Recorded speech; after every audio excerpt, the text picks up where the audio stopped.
Hello, estamos começando falando nisso, né, Luquinha? Boa tarde. Boa tarde, hoje é quarta-feira, meio. Bora começar o programa, delícia começar sempre essa semana. Começar tarde juntinho com você, sempre tem a mensagem do dia para alimentar a nossa alma e o nosso coração. Preste atenção nas palavras e principalmente preste atenção nos seus pensamentos, porque são eles que vão determinar o que vai colher, o que você vai colher pelo seu caminho. É isso daí, né, Luzóio Verde? O que tem no programa? Só o bandido é flagrado furtando máscaras e até fraldas no interior de São Paulo, e cientistas de uma universidade americana começam na quinta-feira os testes em humanos de uma vacina contra o coronavírus. Tire suas dúvidas e converse com a gente pelas redes sociais e também pelo telefone. E tem prêmios para você no nosso Face, um super kit com produtos da Tracta, Polipet, Cooper, Ortovip, e tem ainda um outro super kit cheio de produtos do café brasileiro. Para você concorrer, então, você vai curtir, marcar 2 amigos, compartilhar as 2 fotinhos e aí você já concorre, viu? Bora conversar bastante, mas também ficar muito bem informado com as notícias da redação.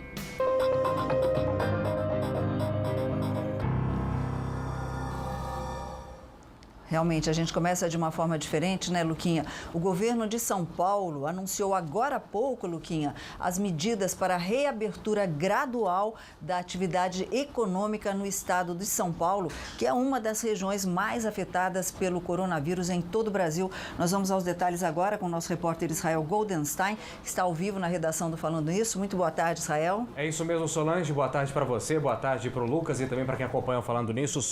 O governador João Dória anunciou que será adotada a partir de agora a quarentena heterogênea, ou seja, a abertura aos poucos de cada setor do comércio. Essas medidas não serão iguais para todas as regiões do estado de São Paulo. As regras, melhor dizendo, levarão em conta o risco de disseminação do coronavírus. A flexibilização do isolamento só passa a valer a partir do dia 11 de maio, que é o dia após o fim da quarentena. Solange. Pois é, então vale lembrar, né, Israel, que até o dia 10, gente, presta bem atenção, até o dia 10 de maio continuam valendo as regras da quarentena, tudo como está, não é isso, né, Israel? Nada muda, né? É isso mesmo, Solange, nada muda. E em relação à região metropolitana do Vale do Paraíba, as principais cidades que são consorciadas pelo Codivap, que é a relação das cidades aqui do Vale, Litoral e Serra da Mantiqueira, também estão fazendo como São José dos Campos e pedindo uma abertura do isolamento seletivo. O que seria isso?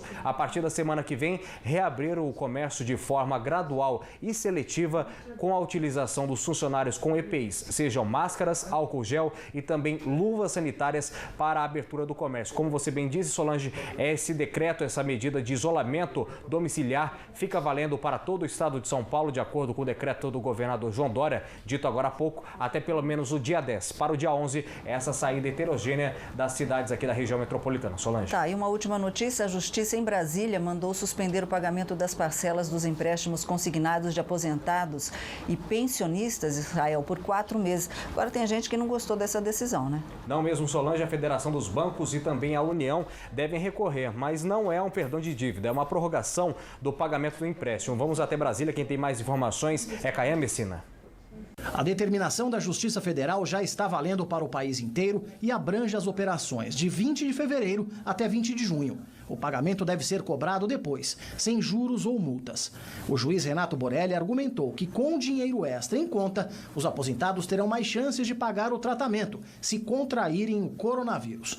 Na decisão, o magistrado sustenta que dos mais de 3 trilhões de reais injetados pelo Banco Central nas instituições financeiras por causa da crise, praticamente nada chegou à população idosa. Os bancos emprestaram até agora 142 bilhões de reais a aposentados e pensionistas. A FEBRABAN, Federação Brasileira do Setor, afirma que a decisão cria insegurança jurídica e pode diminuir a concessão de novos empréstimos, além de forçar uma alta nos juros. A Justiça Federal proibiu também que as instituições aumentem as remunerações de diretores e presidentes durante a pandemia. É o pagamento dos chamados lucros e dividendos. A estimativa é que a ação atinja 62 milhões de pessoas. A FEBRABAN e a Advocacia Geral da União devem recorrer da sentença. No Congresso, já tramitam pelo menos 5 projetos que proíbem o desconto do crédito consignado enquanto durar a calamidade pública provocada pela Covid-19.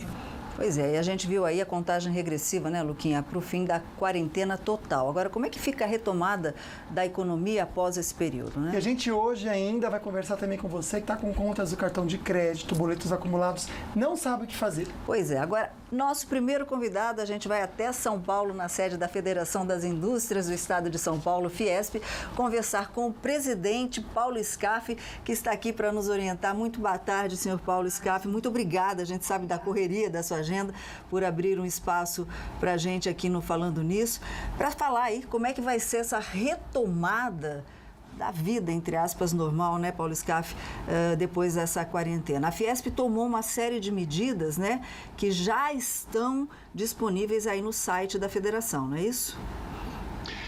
Obrigado, Sol. Prazer em te rever. Prazer. Você também, Lucas, e todos os que nos acompanham. As circunstâncias não são as melhores. Às vezes que eu estive aí no seu estúdio e conversamos, nós estávamos um ambiente melhor e uma situação melhor aí do país, sem essa dificuldade toda. Mas é assim a vida, né, Sol? O destino, a vida é do jeito que ela é. E nós temos que encará-la e enfrentar os problemas e resolvê-los. Exatamente essa questão da quarentena, a decisão ficou, por decisão do Supremo Tribunal Federal, ficou para os governadores e para os prefeitos. São José dos Campos mesmo, tem uma informação que deve começar a retomada dia 27, O governador de São Paulo definiu até o dia 10 a quarentena de maio, outros estados já começaram, então nós não entramos no mérito da data da retomada. A nossa preocupação é de que forma nós devemos se portar na retomada. E preservando a saúde das pessoas, priorizando a saúde das pessoas. É meio dizer que você vai substituir o isolamento pelo distanciamento, pelo uso de máscaras, por lavar as mãos, por usar álcool gel, por medir a febre, enfim, criar as condições e você pode ir trabalhar, você pode sair e sem pôr em risco a sua saúde.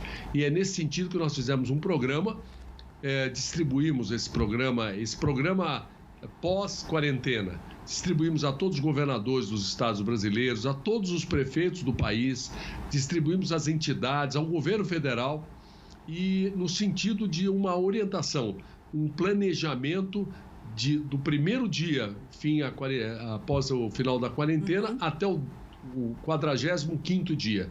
Nesses 45 dias, de forma gradual, serena, tranquila, seria retomada das atividades dentro de uma prioridade baseada nesse grupo multidisciplinar de especialistas que participaram da elaboração desse trabalho e também pegando a experiência de 14 países do mundo, países que já começaram a retomada, que estão retomando, enfim, pegando toda a experiência desses países, nós fizemos esse trabalho e oferecemos ao Brasil. A preocupação é quebrar esse mito. Sim. Que ou fica em casa, quem fala para não ficar em casa está indo contra a saúde das pessoas. Isso não é uma verdade. Você pode, eu mesmo, todos os dias, ao longo desses dias todos, estive na Fiesp e trabalhei todos os dias. Mas quando você chega na garagem da Fiesp, é medida a febre, é feita uma entrevista rápida, é obrigatório o uso de máscaras. Aliás, aproveito a oportunidade para recomendar que todos usem máscaras. É obrigatório o uso de máscaras, obrigatório o distanciamento.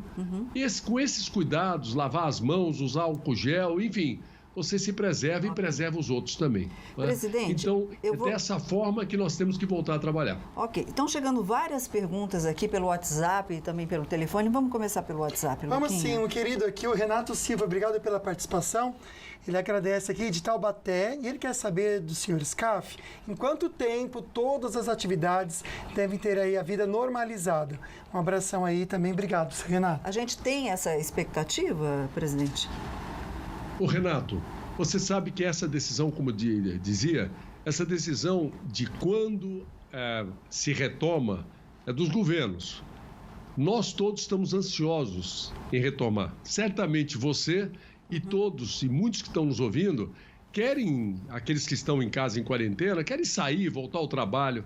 É fundamental que se leve em conta esse regramento de cuidados E aí sim, eu vejo que com muita naturalidade a retomada das atividades o mais rapidamente possível. No caso de São Paulo, houve uma decisão do governo estadual de fixar 10 de maio. Uhum. Se fosse perguntar a minha opinião, eu anteciparia isso. Eu vejo que há condição para isso. Mas, de qualquer forma, a normalidade que você faz referência, nesse estudo nosso, faz um cronograma gradual de 45 dias. Okay. As atividades que iriam reiniciar mais tardiamente seria 42, 43 dias depois. Ou seja, no período de 45 dias de forma gradual, tudo voltaria, os shoppings, as lojas, as indústrias, enfim, o comércio em geral, as repartições públicas, mas com os devidos cuidados e cautela. Okay. Agora, a normalidade na economia, isso vai levar um pouquinho mais de tempo, né, Renato? Okay. Porque foi uma tempestade aí, tsunami que aconteceu no Brasil e no mundo, e que até que a gente respire, passe por essa tempestade e retome, nós vamos precisar um pouco mais de tempo aí e vamos nos esforçar para ser o mais rapidamente possível, mantendo vivos os empregos, as empresas e retomando o crescimento e normalização do país o mais rapidamente possível, mas não será para já. Ok, tem mais perguntinhas aí, né, Luquinha? Tem sim, uma de Campinas. O Cláudio Cunha comenta o seguinte, Sol. Ele é dono de uma academia em Campinas, diz que perdeu vários contratos, alunos. Ele realmente não sabe como vai ser daqui para frente. Ele quer, então, saber essa previsão de reabertura que a gente vem comentando. Né? Mas também ele quer saber se a Fiesp está com algum projeto para ajudar os micro e pequenos empresários. Vamos falar dos projetos, presidente. O Cláudio, a Fiesp, de uma forma permanente, tem a preocupação com as micro e pequenas empresas. Saíram recursos, financiamento com foco nessas empresas, inclusive para pagamento de folha de pagamento, uma linha de crédito que tem um foco para empresas que faturam entre R$360 mil a R$10 milhões por ano. Essa linha de financiamento é com spread zero, não tem custo nenhum, não tem spread nenhum, tem 6 meses de carência, 36 meses para pagar, e aonde você roda, onde você processa a sua folha de pagamento, o banco que faz o processamento da sua folha de pagamento, ele é o banco indicado para você captar esse recurso. Aí você vai falar, mas os bancos querem dar crédito. Essa linha de financiamento é uma linha que o risco fica para o Tesouro. Então, o banco tem um risco apenas de 15%, 85% é do Tesouro. Então, os bancos estão dispostos realmente a dar. Então, nós estamos trabalhando em todos esses sentidos e quanto mais rápido houver uma retomada e com as devidas cautelas, por exemplo, no caso de uma academia, será fundamental a higienização, o álcool gel, máscara, o distanciamento, tudo isso sendo feito uma lotação, vamos dizer, uma ocupação moderada para se manter o distanciamento. É assim que nós vamos ter que recomeçar e nesse sentido, a Fiesp está totalmente empenhada. Esse programa, inclusive, que nós oferecemos ao Brasil, não é um programa para a indústria, é um programa para todas as atividades, inclusive as academias. Ok, então. Bom, deixa eu só falar uma coisa, presidente. A gente está espelhando aqui o site da Fiesp, tá? Quem quiser entrar, aqui está o site. Indústria versus coronavírus. Está lá, coronavírus.fiesp.com.br, está o site fiesp.com.br/coronavírus. Você consegue pegar todas essas orientações que o presidente Scaff está passando neste momento para agora, porque seria necessário uma tarde inteira de falando nisso para a gente comentar sobre esse assunto. Mas já a gente vai voltar sobre isso, né, Luquinha? Pois é, porque agora a gente vai falar com o Israel sobre o movimento nas estradas aqui na região. Israel, conta pra gente, na Dutra, tudo tranquilo? Tudo tranquilo sim, Lucas, sem nenhum problema. O motorista faz uma boa viagem na rodovia Presidente Dutra, sem pontos de lentidão sentido São Paulo, sentido Rio de Janeiro. A Polícia Rodoviária Federal só fala que teve um aumento gradativo, melhor falando, sobre o tráfego de veículos entre São José dos Campos, Caçapava e Taubaté, mas tirando isso, tudo tranquilo. Na Tamoios tem obras no quilômetro 47, sentido Vale do Paraíba, para quem sobe em direção a São José dos Campos. Lá no quilômetro 47, trecho de Paraibuna. Para quem desce, tem obras também a partir do quilômetro 64, já entre Paraibuna e Caraguatatuba, tem as obras devido à duplicação do trecho de serra da rodovia. Lucas. Valeu. Vamos falar então sobre o tempo agora. A gente tinha comentado que o sol vai imperar durante toda a semana e continua assim, sem previsão de chuva, aliás, tempo seco, viu? Em Monteiro Lobato, máxima de 22 graus. Não chove também aqui no Vale hoje à tarde, máxima de 26 em Igaratá e São José dos Campos e 28 em Potim. No litoral norte, sem previsão de chuva também, tarde ensolarada com poucas nuvens, máxima de 28 graus em Ubatuba e Caraguatatuba, em Taubaté máxima de 27 e a semana toda segue assim, com fim de semana também com sol, viu? Máxima de 28 graus. E um bandido cara de pau roubou máscara numa unidade de saúde, a gente já conta onde que foi para você no próximo bloco e hoje também tem dicas da Vale Infusões. Oi pessoal, eu sou a Kátia Medeiros, trabalho na Vale Infusões e hoje eu vou conversar um pouquinho com vocês sobre a importância de uma visão holística e completa sobre o paciente que tem uma doença autoimune. Eu espero vocês. Até lá! Yo quiero ver cómo ella lo menea.